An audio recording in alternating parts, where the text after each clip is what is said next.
Hello, Britlet. This is the discussion for Jane Eyre chapters 21 through 23. You should be listening to this on Tuesday, April 14th. Okay, so a lot happened in these three chapters. Chapter 21 starts off with Jane, still there at Rochester's house at Thornfield, and still the party is there with, the group of people. And she mentions that she's been having some really strange dreams, right? So that's, what this first question is about, that she has been dreaming of a child for the past 7 nights.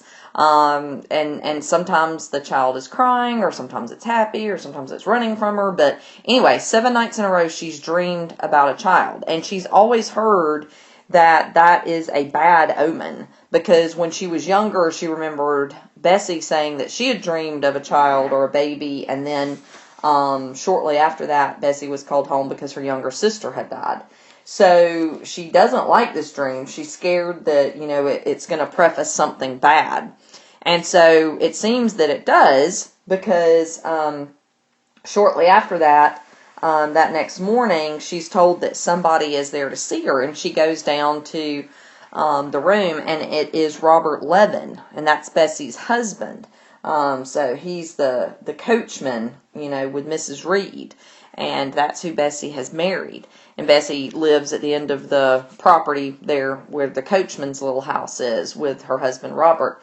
And so anyway, he's there to see Jane, and he's dressed all in black. He has a black armband on and black crepe wrapped around his hat, which those were signs of mourning that people used to do back in the day. You don't really see stuff like that anymore, but back in the day, to signify that somebody was in mourning, they would not just wear black, but they would have like black armbands and stuff like that, so you could easily tell who was in mourning.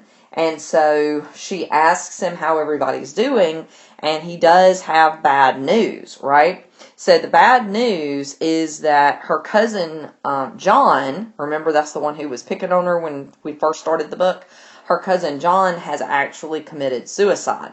So you kind of have to read between the lines in some of it and use some inference, but basically he got addicted to gambling and was really bad at it, and kept losing money. And so he kept going to his mom and asking for more and more money, and like mortgaging the house and all this kind of stuff. So finally, this most recent time, he had come to his mom and he wanted her to go on and turn everything over to him. But she knew that he would just gamble the house away and she would not have anything at all. And so she refused. So he winds up killing himself. And then the news of that, so shocked and saddened, and probably made her feel guilty since she refused to give him the house, even though that was the right thing to do, that it says gave Mrs. Reed an apoplexy. That's an old-fashioned Victorian word for a stroke. So basically, when she heard the news of her son John committing suicide, it gave her a stroke from the sheer shock of it. So that's what's going on. And the reason Robert has come all this way, because it's like 100 or so miles to tell Jane, is to get her, okay? Because Mrs. Rochester, her Aunt Reed, Mrs. Reed, has been asking for Jane. Like for a while she couldn't even talk after the stroke, and it's still kind of hard to understand her, but they seem to think that what she's saying now is bring Jane Eyre. And she keeps saying it over and over and is really agitated. And so finally her daughters, Georgiana and Eliza, said to Bessie that, maybe she should track down Jane. And so that's why Robert's there. So he's asking Jane to come back with him. So Jane agrees to go, even though, of course, when she left as a 10-year-old child, she swore she'd never come back and she'd never call her aunt again. She's an adult now, so she's, she's forgiven Mrs. Reed for all of that and doesn't wish her any harm, and she's horrified to hear what has happened. So, Mrs. Reed's asking for her, so she's willing to go. So she has to go and ask permission, though, to leave, because, she's the governess, so just like you'd have to ask for time off work. So she goes and finds him. He was playing pool, that's what billiards is, with the company. And, of course, Blanche gives her a dirty look and is like, does that creature want you? She's such a snob. But, so anyway, at first, whenever she asks off, it seems like Mr. Rochester might be going to refuse, because he says, I thought you didn't have any family, and who is this that you're going to see, and, blah, blah, blah. And, so, Jane is like, well, I do have family. They just, don't recognize me. My uncle was Mr. Reed, and Rochester had heard of him. And she says that her cousin John has died, and her aunt has had a stroke and is asking for her, and she needs to go see her.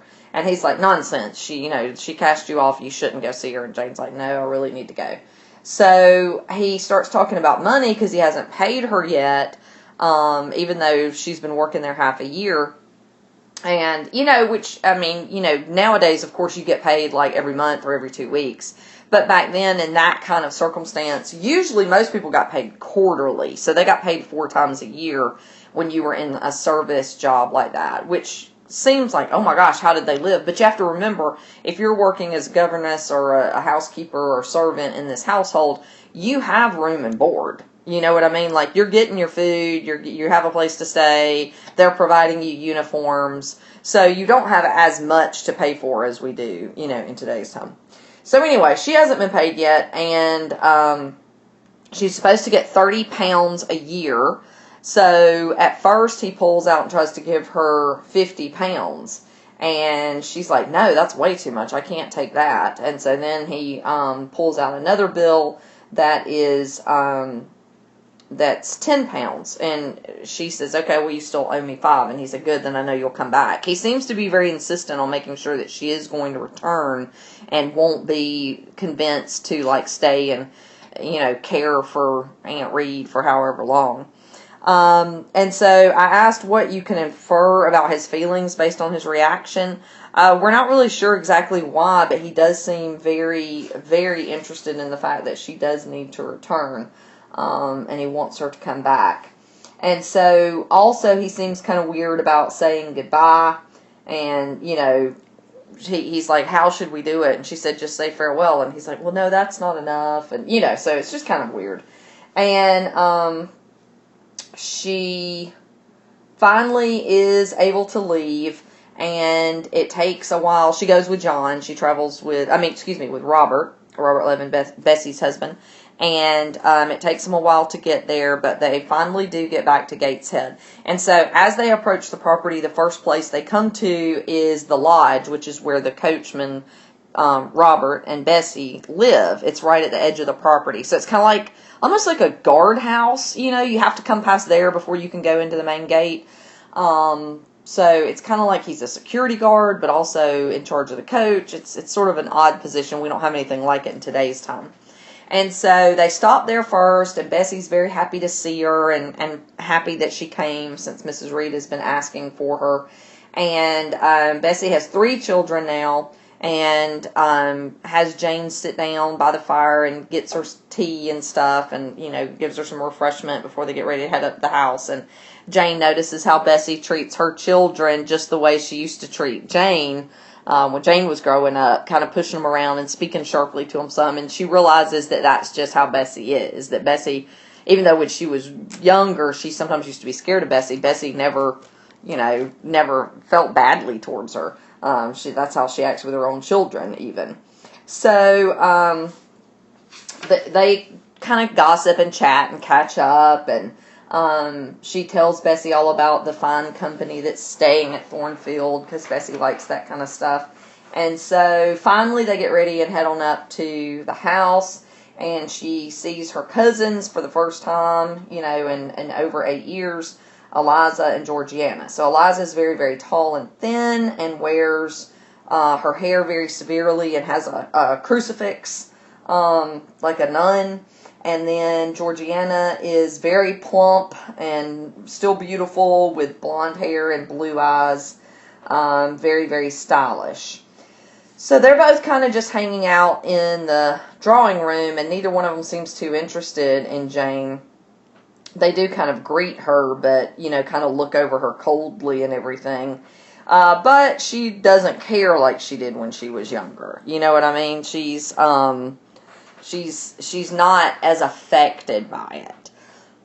So then she finally gets to go up and see Mrs. Reed, and you gotta think that some part of Jane was probably hoping that maybe since Mrs. Reed is, basically on her deathbed, that maybe she wanted to make amends. They parted poorly, and, Jane felt very harshly towards her, so I bet some part of her was kind of like, this is going to be the opportunity on Mrs. Reed's deathbed to make up and stuff. And so she certainly goes in with that attitude and is, calling her Aunt Reed, even though she swore she never would again.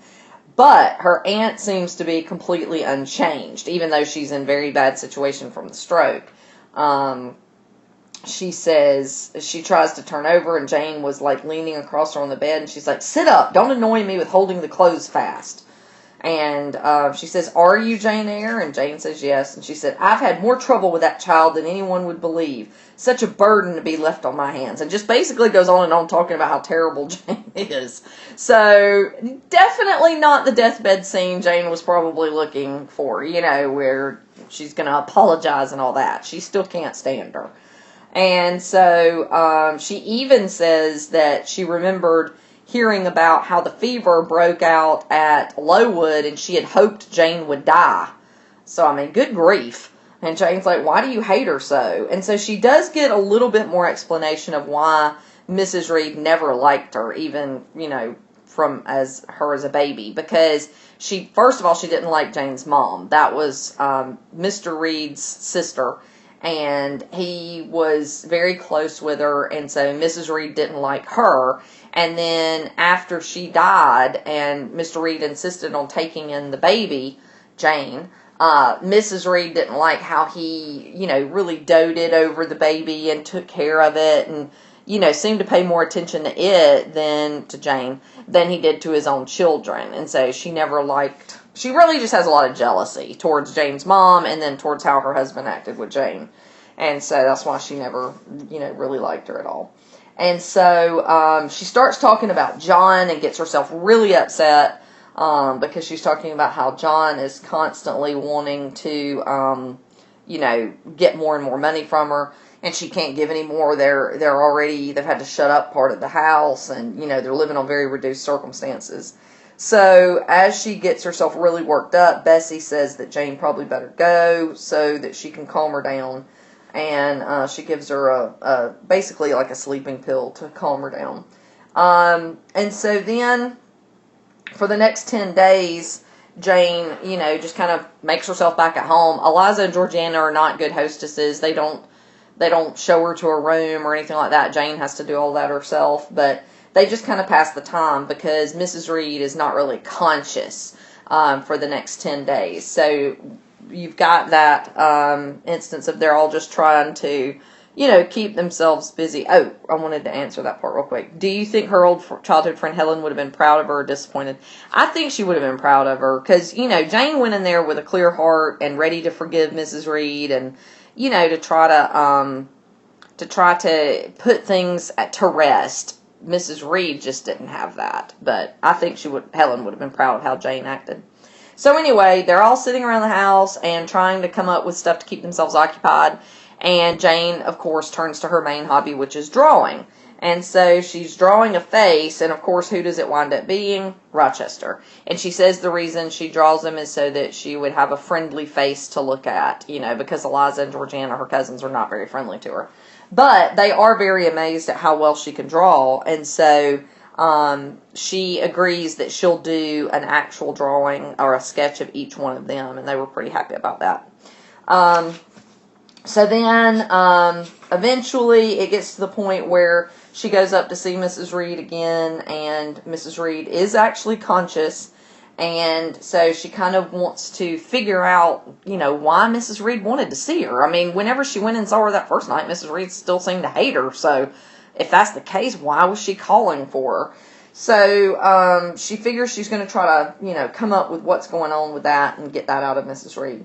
So she goes to talk to her, and you can tell Mrs. Reed is very confused at times. She's like, who are you? And you're not one of my, one of the Gibbons side of the family, which is her own side of the family.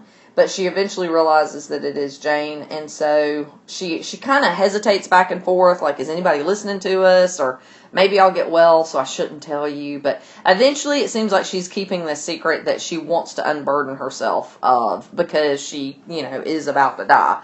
So she tells Jane to go over to her dressing case and get a letter out. And so Jane does, and it says, "Madam, will you have the goodness to send me the address of my niece, Jane Eyre, and to tell me how she is? It is my intention to write shortly to desire her to come to me at Madeira. Providence has blessed my endeavors to secure a competency, and as I am unmarried and childless, I wish to adopt her during my life, and bequeath her at my death whatever I may have to leave. I am, Madam, etc., etc., John Eyre, Madeira." So, that is Jane's uncle on her dad's side. The one who came, that Bessie told her about, who came to find her before he went to Madeira. Well, this was many years later, and he wrote to Mrs. Reed to say that he had really done well for himself. And when he says he had a competency, what that means is enough money to live off for the rest of your life. Like if you hit the lottery big enough that you would never have to work again, then in Victorian language, that would mean you had a competency. You had enough money that you did not have to work anymore. So he's not married and doesn't have children, so he wants to adopt Jane so that he can leave his fortune to her. So all this is great news, but we find out why Mrs. Reed feels guilty about it. What did she do? And that's what she admits there at the end. She actually wrote Jane's uncle back and said, oh, she died at Lowood. There was a typhus outbreak. She died. So, daggone, Mrs. Reed is, Jane could have been rich all this time, but Mrs. Reed wrote to the guy and said that Jane died. And she admits the reason she did it was because they had lost so much of their money from John gambling it away. She couldn't stand the thought of Jane living a life of ease and luxury while, they were struggling. So, just horrible. I mean, good grief. And just hateful. And so, she says that, but now you know the truth. You can write him back and tell him I lied and whatever. And so, Jane tries really hard to get Mrs. Reed to exchange forgiveness with her. Basically like, forgive me for how I treated you when I was a child, and, I'll forgive you, and, go to your deathbed at ease. But Mrs. Reed still won't do it. She tries to, kiss her and make up with her, and Mrs. Reed just turns her head away. So she's like, well, love me then or hate me as you will. You have my full and free forgiveness. Ask now for God's that be in peace. So again, I think Helen would have been very proud of her for that. So Bessie comes in to see about Mrs. Reed, and Jane leaves, and she dies that night. And so the next morning they go in to observe her in death. She's already been laid out. And as they walk away, that last sentence there said, neither of us had dropped a tear. So it's kind of like, what the ghost of Christmas Future shows to Scrooge. You don't want to think that when you die, nobody's going to mourn your passing. Nobody's going to care. Nobody's going to cry. That's a horrible thing to think. And so, I think that's that impact there at the end. So then, chapter 22, Jane winds up having to stay for a good bit of time, because first Georgiana asks her for help, and then Eliza does.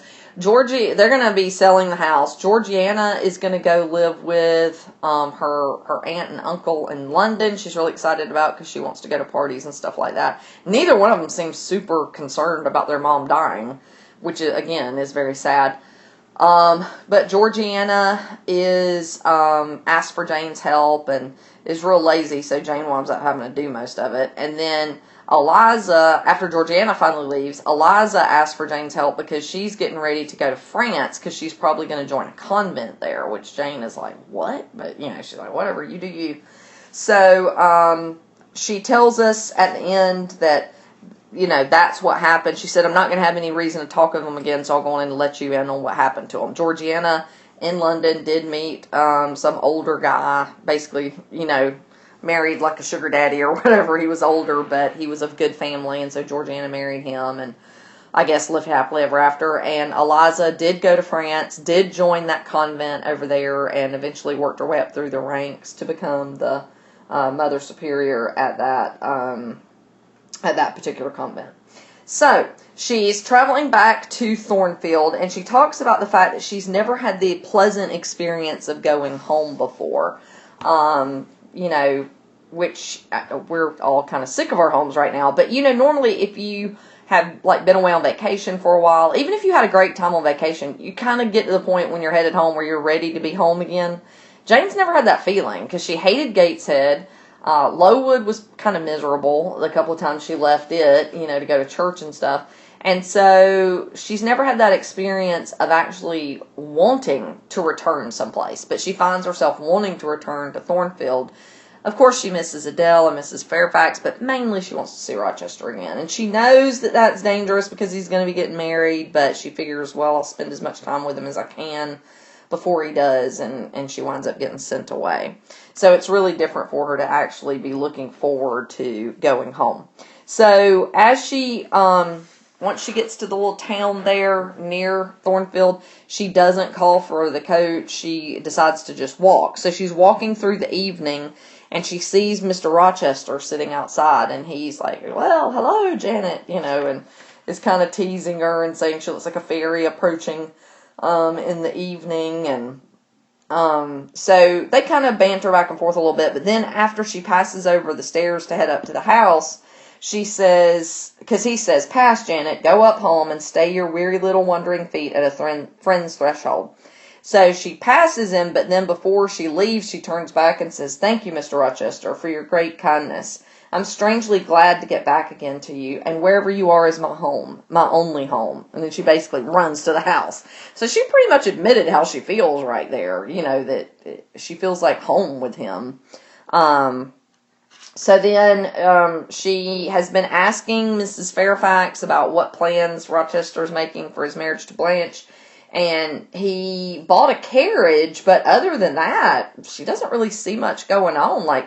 She would have thought they would have been back and forth at each other's house, but they're not. Mr. Rochester's just hanging out at Thornfield and seems to enjoy watching Jane with Adele and Mrs. Fairfax. And so she's kind of wondering, what's going on? Are they still getting married? But she doesn't really want to ask. She just wants to enjoy the time that she has left. So then chapter 23 is a big chapter. It's summertime.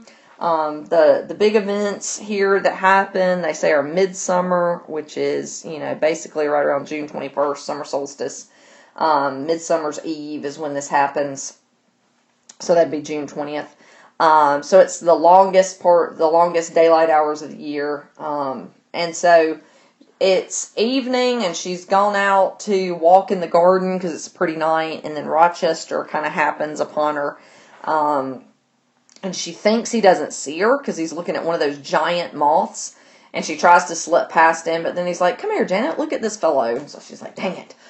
So she goes over there, and you might wonder, why is she trying to avoid him? Well, because it's in that time period, it wasn't proper for a man and a lady to be out, somewhere together in the dark, unchaperoned. It just wasn't proper. It'd be fine if Adele or Mrs. Fairfax or somebody else was out there, but just the two of them being out there alone was considered, inappropriate. And so she goes over and looks at the moth with him and stuff, and then he starts talking to her and says, I found a place that you're going to be able to go, because he had told her not to advertise. He'd find a place for her. And so he tells Jane that Adele's going to go to school, and that he has found a spot for her in Ireland, all the way over in Ireland, with these 5 young ladies who need a governess. And so, it just sounds terrible. And so Jane's really upset. But the main thing she's upset about is how far away she'll be from Rochester. And he seems to be just rubbing it in. Yeah, I'll never see you again. I don't go to Ireland, so this was our goodbye. We'll never see each other again. And it's almost like he's enjoying getting her work more and more, working her up over how upset she is about having to leave. And so finally, he pushes her to the point that instead of being quiet and calm, and I think this is what he was trying to do, she finally bursts out in emotion and in her true feelings. And she says, I tell you, I must go. Do you think I can stay and become nothing to you? Because at this point he had changed him and like, no, don't leave. You can just stay here. And she thinks he means stay and like just hang out there or watch him and Blanche be married. And she's like, God, no, that's the last thing I want to do. So she was like, do you think I can stay to become nothing to you? Do you think I'm an automaton, which is a robot, a machine without feelings, and can bear to have my morsel of bread snatched from my lips and my drop of living water dashed from my cup? Do you think, because I am poor, obscure, plain, and little, I am soulless and heartless? You think wrong. I have as much soul as you, and full as much heart. And if God had gifted me with some beauty and much wealth, I should have made it as hard for you to leave me as it is now for me to leave you. I am not talking to you now through the medium of custom, conventionalities, nor even of mortal flesh. It is my spirit that addresses your spirit, just as if both had passed through the grave, and we stood at God's feet, equal, as we are.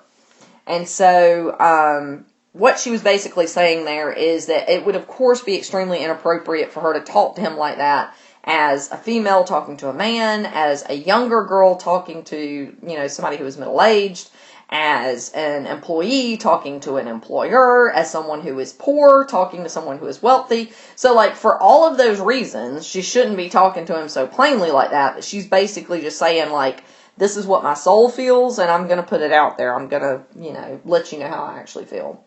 And so, then he changes and says he doesn't want her to go to Ireland, and he's holding her to him, and she's fighting to try to get away.